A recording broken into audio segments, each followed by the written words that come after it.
Isang lalaki ang nahatulan ng kamatayan at dumating na ang araw ng kanyang pagbitay. Bago siya isagawa, tinanong siya kung ano lang huling niyang kahilingan. Ang ibang bilanggo ay humiling na makita ang kanilang pamilya. Ang iba naman ay humiling ng paborito nilang pagkain. Ngunit ang lalaki nito ay may ibang hiling. Isang ballpen at isang papel lang ang kailangan ko. Nagulat ang mga gwardya, ngunit ibinigay pa rin nila ito. May isinulat siya, tiniklop ang papel, at ibinigay sa isang opisyal. "Pakibigay po ito sa nanay ko," sabi niya. Pagkatapos noon, siya ay binitay. Makalipas ang ilang araw, dumating ang liham sa kanyang ina. Binasa ito ng babae at agad siyang bumagsak sa sahig. Nang dumating ang pulis para mag-imbestiga, nakita nila ang sulat sa tabi ng kanyang katawan. Ganito ang laman ng liham.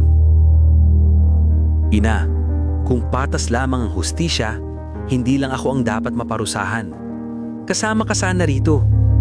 Naalala mo ba noong ninakaw ko ang bisikleta ng isang bata at imbis na itama ako, tinulungan mo pa akong itago ito?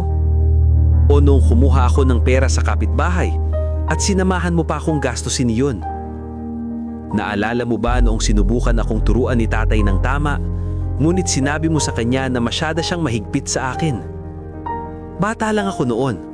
Kailangan ko ng limitasyon, hindi ng suporta sa paggawa ng mali.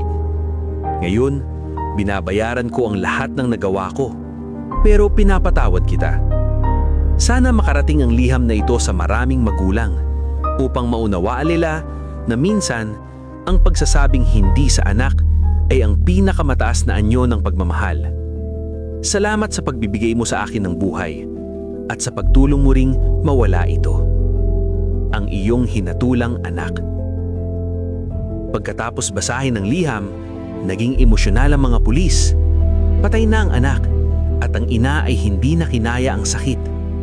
Natapos ang lahat, hindi dahil sa kapalaran, hindi dahil sa malas, kundi dahil napalitan ng bulag na pagmamahal ang disiplina at napalitan ng katahimikan ang tamang pagdidisiplina. Aral ng kwento. Huwag palakihin ang mga magulang na palaging ipinagtatanggol kahit mali. Kapag ipinagtatanggol ng magulang ang bawat pagkakamali sa halip na ituwid, hindi natututo ang bata ng pagkakaiba ng tama at mali. Ang mga maliliit na pagkakamali kapag pinabayaan ay unti-unting lumalaki at nagiging seryosong problema.